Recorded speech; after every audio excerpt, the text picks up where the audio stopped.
All right, the big question is, do bluegill belong in a goldfish pond? I don't know that they do. We found 24 bluegill in this pond. It was kind of crazy. And a turtle. We like the turtle. The turtle can stay. He's a little snippy at Frank, but I think the turtle can stay. Oh, there you can see Frank's doing his Facebook Live. So this is a pump and dump pond. Now, I'm not a fan of pump and dump ponds, but this is a way that a lot of people have built them because you don't really have to worry about the filtration. You can just pump water out of a lake, bring it up into the top of the pond, dump it down the rill that you see on the backside, and then just kind of recirculate the water out of the natural body of water, and then you don't have to worry about filtration. That's exactly the downside of this pond as well. When you don't have to worry about filtration, when you don't have a static body of water, it's really hard to filter and it's really hard to get the parameters right, and it's really hard to have clear water. You're relying on the runoff and whatever's going on in the native body of water to give you clean water. So in this case, we think that the bluegill actually came out of the main body of water there just when they were small. You can see the little white pipe on the left side of this pond. So we think that they got sucked up through the pump, came up through the white pipe, and then obviously they didn't go down the rill back in, and so they were kind of stuck here. As you can see, there's quite a bit of debris. We had to get the debris out. We had to get this cleaned. We had to get the pond where we could actually catch the fish because there was definitely a lot hiding in the muck.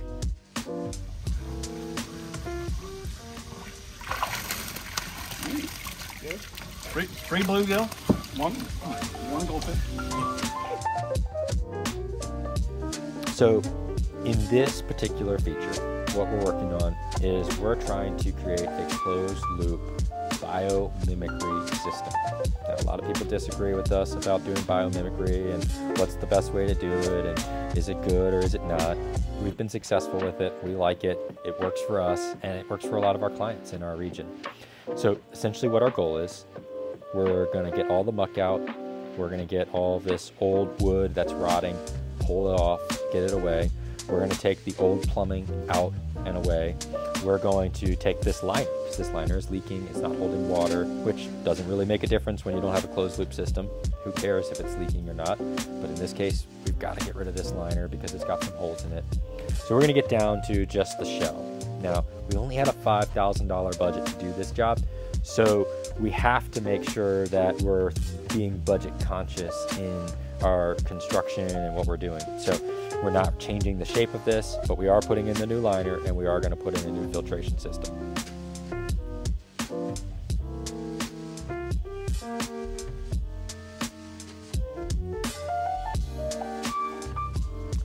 So when it comes to biomimicry, there's a lot of schools of thought. I see all the time that people want to debate me because we put gravel on the bottom of our ponds. Well, how is the bottom drain going to work? Well, we're not going to use the bottom drain. And I know that makes a lot of people in the purist koi world upset. Here's why. It's probably, what's it been now? It's been 5 years. Here's why I don't like bottom drains. It's been 5 years. Client's out of town. I get a call from them that says, I think there's something wrong with our pond. Can you go by and check it out?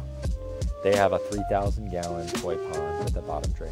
They have an external pump with an external filter. It was down to 17 degrees. There were some power outages and their pond stopped working. It stopped circulating, there's no water flowing, and I get a call from them obviously to go check it out. So I go over there, the pipe had cracked from the cold water or the cold air. It had cracked because the power had been out, it's not flowing. It had cracked when it froze, and then when it thawed, because the system was set up in such a way that the pump was a little bit lower than the bottom drain in the bottom of the pond, all of the water got siphoned out of this pond. And I'm talking about some beautiful koi. I mean, he had real beautiful koi. He didn't have shabumpkins or comets or goldfish or butterfly, goldfish. He had some beautiful koi, and all the water in the pond was gone because of this bottom drain. And they were all laying, thousands of dollars worth of fish. They're all laying on the bottom of this pond. And it's a direct result of the bottom drain. And I know people will say, if you're a purist, you gotta have the bottom drain, but I'm going to stay away from it. I'm going to kind of go more of the aquascape ecosystem style pond. And you'd be upset at me. I'm okay with it. It's not going to hurt my feelings. So that's what we're trying to do on this pond. We're trying to do some biomimicry on this pond. So you notice we got the liner out, we put the new liner in, we made sure we put underlayment on both sides of the liner because we don't want any sharp objects poking through our liner. We want to make sure it's protected. So we're going to put the underlayment on both sides of it. And then we're going to put gravel in the bottom of the pond. And the reason we're putting gravel in the bottom of the pond is we want a place for the beneficial bacteria to colonize. We want a place for it to grow. Because we're going to put an autodoser on this system and we're going to constantly be dosing it with beneficial bacteria. We're going to constantly putting in the bacteria that can digest the excess nutrients in the water and kind of help keep that water column clear. So we're putting gravel on the bottom, and then in this case, because of our budget constraints, we're also going to put a pump in the bottom of this pond that's going to go up to the bowl that we're going to install on the side. And with this bowl, we're going to create something that's pretty cool. It's like our budget-friendly bog, you know, because I see a lot of times people add bogs to the side of their ponds, or they add, you know, these upflow filters.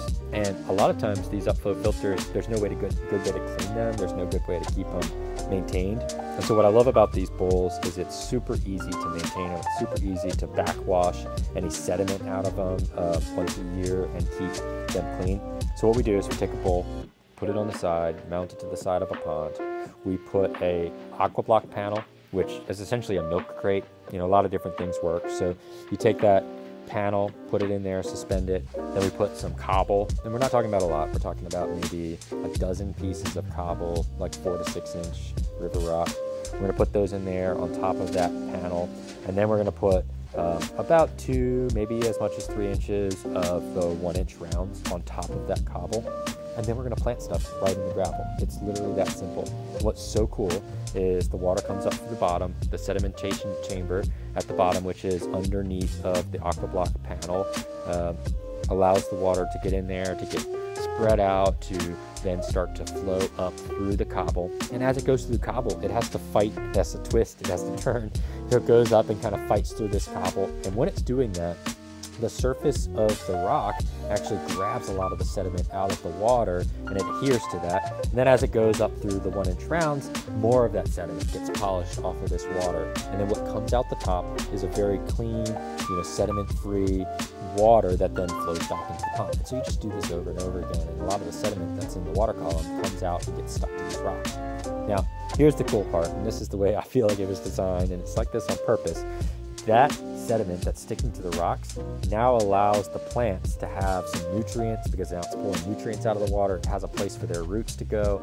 So the roots will actually go down inside of the rocks, start digesting those excess nutrients, and they'll actually keep the water almost perfectly clear. It's a really, really cool system, how the bogs work and how those plant roots digest the nutrients and how the rocks polish the water and just make it a cool system. So we went from a terrible, nasty pond to a with lots of bluegill and turtles and frogs, which we love the turtles and frogs. We want them to come back, but we had a recycling or a system that was just a pump and dump, which is what a lot of different, you know, zoos and stuff use, to a ecosystem style, budget-friendly pond here where we're recycling the water. We're keeping it all contained. We don't have any leaks. We've got her netted back so the herons and the osprey don't come. And she's happy. She loves it. This water will clear up in just a couple days. And we're on to the next one. If you like this, let us know.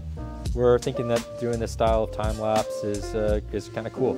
Give us a subscribe, give us a like, give us a comment. We love to see your guys' comments. Even if you want to debate us on this bottom drain, we're game.